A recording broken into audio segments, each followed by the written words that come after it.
Hello and welcome to Tech Trends, the show that takes you on a ride in 25 minutes to seek out innovation and creativity that are unique to Africa. I'm Olayemi Odunuga. This week we're coming to you from Vibranium Valley in Lagos, and of course we have an exciting episode lined up for you.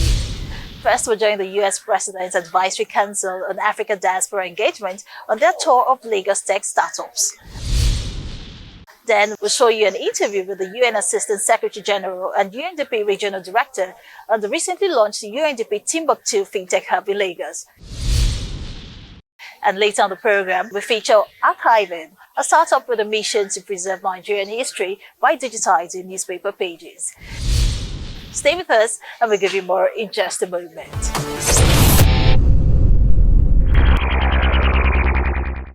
It's so important for startups to get their culture right at the start. They need to feel unique and that they are on their own important mission in the world. We're here at Vibranium Valley, a hub for innovation and technology. It's also where members of the African Diaspora Council are getting a first-hand look at some of the incredible work being done here. From fintech to health tech, we'll see the innovative projects of the startups and meet the minds behind them.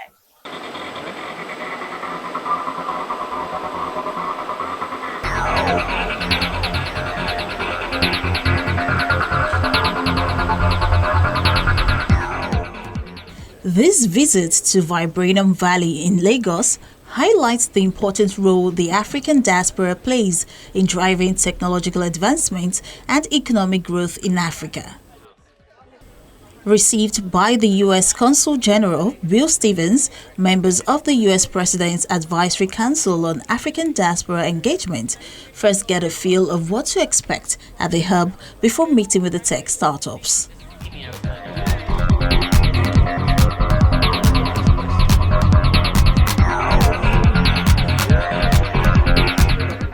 We are excited to have you here. We're going to tell you a little bit about the Venture Garden Group at Vibranium Valley. Vibranium Valley is a hub for tech entrepreneurs, startup founders, and VCs who are challenging the status quo.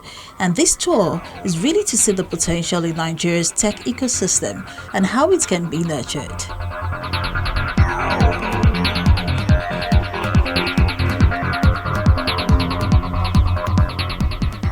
Next is the meet and greet with some of Vibranium's prominent startups, from fintech to health tech, who share their solutions that are driving digital transformation. Zumi is an infrastructure company that is building charging stations and the support needed to power electric mobility in Africa. Now, our charging stations are powered in three major ways: through solar, grid, and LPG. We have a product called the credit builder. It's kind of like layered on top of the BNPL product, where even if you can't get credit from a bank or from a card provider, you're able to use your BNPL to build your credit and over time unlock access to better credit. We have a learning management system that does that.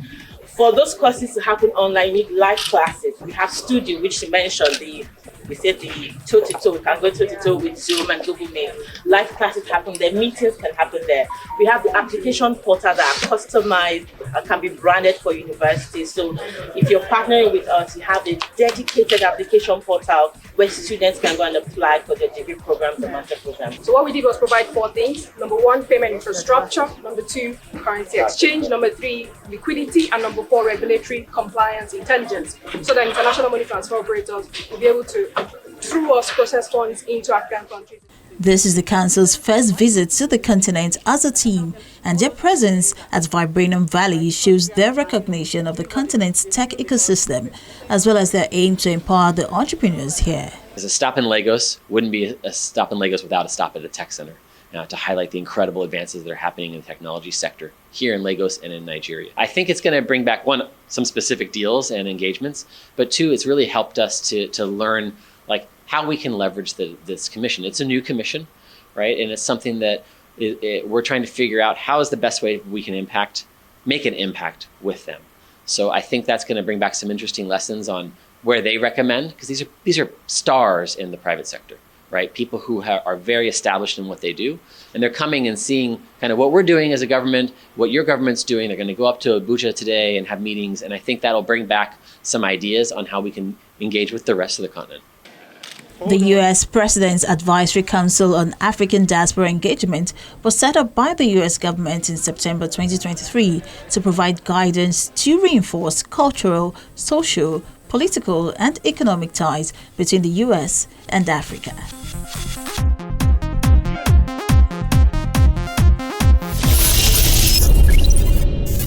When we talk about fintech, we have to talk about Nigeria, because this is where a lot of the advancement has happened. But we have the entire continent that needs this tech to fire up other sectors as well, health, agriculture. So we're not done yet with fintech. It's the ecosystem is mature, and that's the reason why we need to be in it to help deal with the fragmentation. It's mature, but there's still fragmentation. But also you find that the rest of the continent needs to catch up. And so coming to Lagos offers that platform for a lot of learning and exchange between the countries. We have today 42 young entrepreneurs in the fintech sector from 32 African countries, and they're so excited to be here. There are different stages of their innovation. And so the idea is, how do we scale it? How do we create a more enabling environment? With UNDP, we're looking at how we bring in government so that the policies that they struggle with, the regulatory environment, can be tackled. So you remove all the obstacles that actually slow them down. But also we're trying to make sure that that Pan-African character is cultivated, and the trade of services across borders. So when we did the call, we got nearly 900 solutions from some 45 African countries. Many of them did not make the cut, not because they're not good solutions, but because we just had to stop it somewhere, right? So the idea is, even among those who, and there were many from Nigeria here, who didn't get to the first 40, we are going to still bring opportunity to them through various programs that we have, by government, by our bilateral partners, there's a lot of money. Money is not a problem in this world of ours, and including here in Nigeria.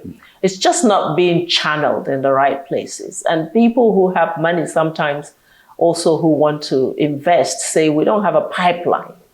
So what this hub is going to do is increase the volume of pipeline that is available to investors. Right. Market-ready solutions that we know will make money, but at the same time, it will create social impact. We're going to be focusing a lot on the impact that these solutions would create.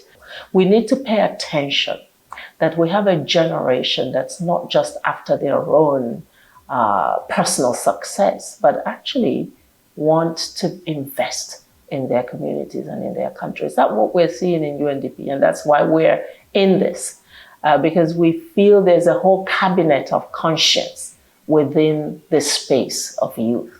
And we hope that governments that have a big role to play in creating that enabling environment will start to see it and to put the resources where they're needed. In R&D, this continent has the poorest investment in research and development. Our universities are working with nothing in their hands. One of the aspects of Timbuktoo is what we're calling uniports, University Innovation Pods, where we hope to have one in each university on the continent. And there you provide a maker space, you provide really cutting edge technology and equipment for these young people to hatch their ideas and bring it to industry for solutions. You're selling your ideas for industrial development straight from the universities.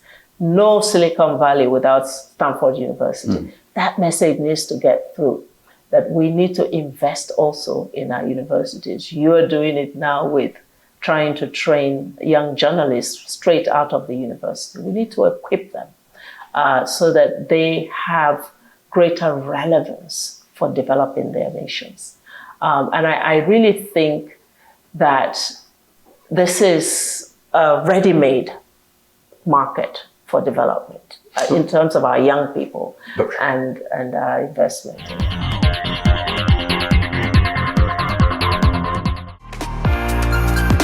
To the basics. Did you know Facebook was originally a directory of freshmen with their names and pictures? Mark Zuckerberg came up with the idea for Facebook while he was a student at Harvard University. As a student, he thought of a way of bringing the existing social experience of college onto the internet. The Facebook, as it was known at the time, was a platform to allow Harvard students use their .edu email addresses and photos to connect with one another. The inspiration for it came from an editorial in the Harvard Crimson on Zuckerberg's first website called Face Smash. The site allowed users rate the attractiveness of their fellow students based on their profile pictures. This early project was what evolved into the Facebook, which was launched in 2004 by Mark Zuckerberg and his Harvard colleagues.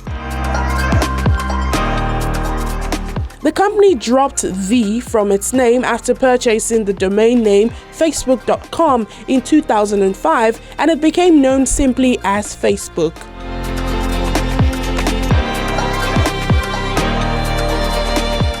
The platform was made available for high school students, and in 2006, it became accessible to the general public.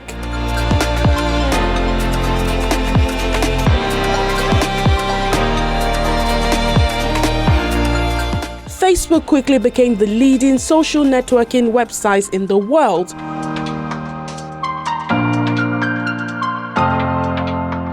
Facebook, a book of faces.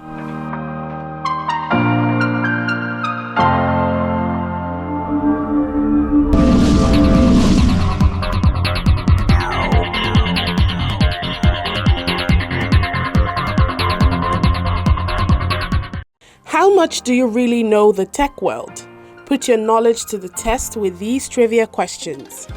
The first Android-powered device from Samsung Mobile also became the first in a long-running product line for the company. What was the name of this device? Samsung Galaxy, Samsung Nexus, Samsung Note, Samsung Wave. Samsung Galaxy is the answer.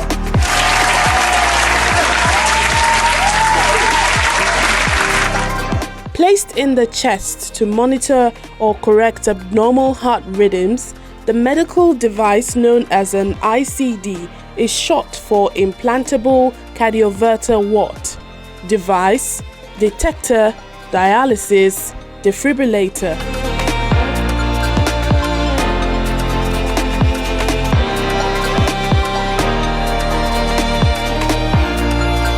The answer is defibrillator.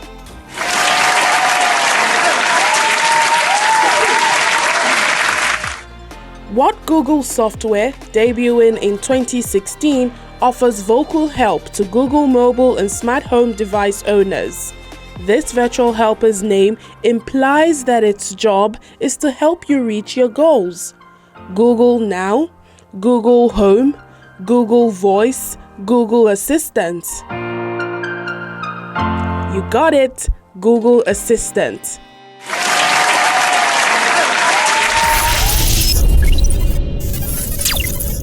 One newspaper page at a time.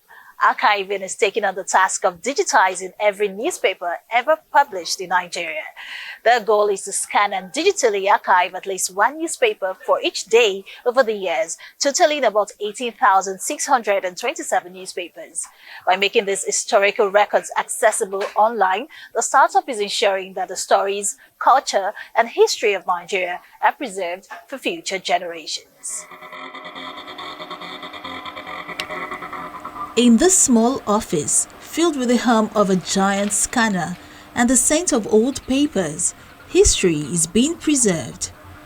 This is Archiving, a startup on a mission to digitize every newspaper ever published in Nigeria.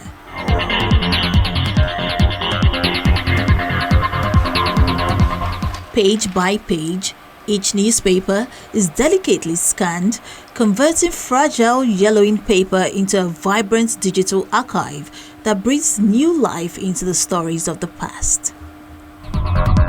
Led by a passionate Fuad Lawal, the journey to capture Nigeria's history digitally began while he was working as a journalist. The problem actually started from when I was living on your side of the room, which is working in newsrooms, trying to collect stories.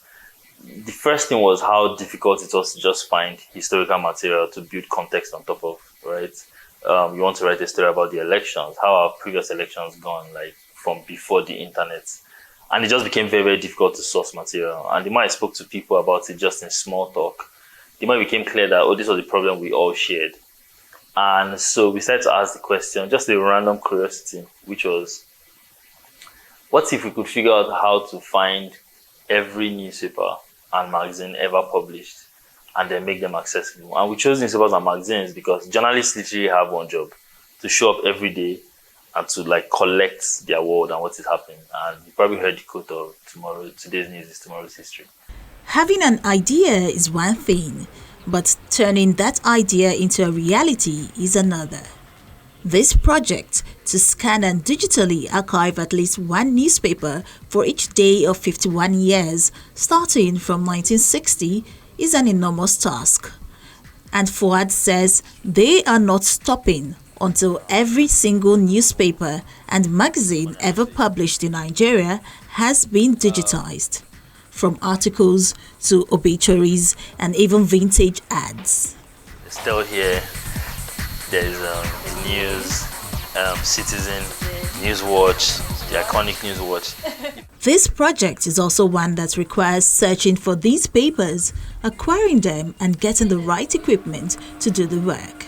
I was traveling across West Africa for some reporting work at the time, and I stumbled on Usman Amfodio archives in Sokoto. I realized, oh, they have newspapers from the 80s and 70s, and I was like, oh, wow, this is so impressive. And they're like, yeah, like multiple archives across the country have it. So our ignorance was how we knew that, was how we did not know that papers even existed. And so we're like, you know what, how much of these papers exist? So we picked a focus period of January 1960 till December 2010. It's 18,627 days. And we said, let's try to find a paper from every day in this period. And we found 97% of papers from that period. And we're like, okay, so we have enough to get going. And I started to ask, okay, great. Now we need to scan papers. What do we need to scan papers? We realized you cannot scan newspapers. They are large formats with regular scanners. And so we bought this massive scanner that it turns out you cannot just walk into a random bookshop and buy. Then we're like, oh, we cannot just scan newspapers and then show people. We need permissions. And so like talking to publishers and saying, oh, we are helping you preserve your archives. Registered as an entity. And all of those things that happen when you realize that you really just wanted to do one thing and now you're having to be like a serious person. From major political events to everyday life, the archives provide a detailed chronicle of the country's history. We at Archiving have decided that we are going to look for these repositories of history, digitize them, bring them to you by digitization, and figuring out interesting ways to make it accessible and useful for you, so that you can do interesting stuff like find the obituary of your ancestor that was put in newspaper in 1995. It's an actual story. Someone found 100-year remembrance and obituary that was put in newspaper for their ancestor. I did not think we were going to, I just thought we were just scanning newspapers, right? People are working on like school theses on like film, and they're using it as a resource. People who are trying to like learn more about Festa, they're using this as a resource. So if you need to know what happened in Nigeria in the past, there's a very high chance that a journalist collected that story. right? And we want to make what journalists did accessible to you. Each scanned newspaper is carefully catalogued and stored in a digital library, creating a searchable database that anyone can access. This process of preservation ensures that Nigeria's history remains alive and relevant for future generations. When you think about progress, society, progress tends to be built on like off the back of like existing knowledge, right? It is when you have existing knowledge, you can improve upon it and figure out new and interesting ways to do things. And what are the things that Nigerians have tried in the past? How much was budgeted to education in 1979? How did it affect the generation of people that went through that? Like, these are questions that we can begin to answer if we want to think more critically today about a better future. And so that's a big part of the relevance. What type of products were people selling in 1965? What was moving, what was not moving? When did jollof rice become mainstream? We just want people to be able to have this dependable resource to find all the answers to questions that they have and do more interesting things with it. If you open ChatGPT today, which is one of my favorite examples, and you say what happened in New York on March 5, 1965, it will tell you that the biggest conversation was that Malcolm X just died. He had just been killed, and so there were events, and it's pulling this information from existing repositories of knowledge. When I asked about Nigeria, it's like vibes. There is no information age without information, and we just want to make sure that Nigerian information and context, and eventually like the entire continent, is represented in these data sets that are built in the future. Their efforts is not just about saving old papers. It's about ensuring that the stories, struggles and triumphs of the past are never forgotten. Fuad says getting this done hasn't been a walk in the park. Objectively, we are seeing shege. Yeah. So first of all, we saw newspapers and we're like, yay, newspapers. And we're like, oh yeah, we'd like to have the newspapers. And we're like, we're going to put these newspapers in a better condition. Like, we're going to scan them so that they never rot. We're going to even change the bound for you in some cases. And publishers were like, not so much. They're not very excited, right? The first publisher we signed, interestingly, was PM News. Then The Republic. It's an older, now defunct paper, different from The Republic magazine. Next problem was we spoke to an organization and they're like so excited about it. They're like, oh, we cannot engage with you unless you're a registered organization. And so we tried to register, and we registered as limited by guarantee. It's a non-profit, fine line, but it's a non-profit. And then we were trying to register in the middle of a judicial crisis in 2021, and that took forever. When you want to buy a scanner to scan your regular A4 paper, you probably get it for less than 100K, a very good scanner. But you see, when you move to newspaper format, you're looking at something in the region of $25,000, right?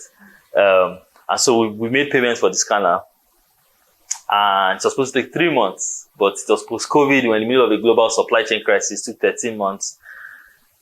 Yeah, so it's just one shaggy after the other, right? Beyond preserving the past, what else is archiving looking to achieve? We're just going to launch is like a small journal, right? And the entire point of the journal is that we're going to look into the archives. We're going to find interesting stories, right? And we're going to try to revisit those stories, right? So, for example, someone on the team, Aminat, she's revisiting an old love column and trying to find the actual people, see what's happening in their lives. We want to revisit that too and answer interesting questions. What would that lead us to? In an era where digital records have fast become the norm, archiving is providing a window into Nigeria's rich history by safeguarding it one newspaper at a time for the generations to come.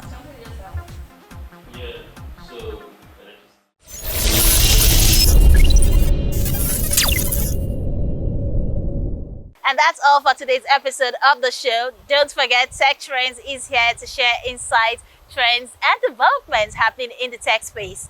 Also, all of our episodes are on the Channels TV YouTube account, and I encourage you to watch, share, and like your favorite editions. Until next time, I'm Olayemi Odunuga, signing off from Vibranium Valley.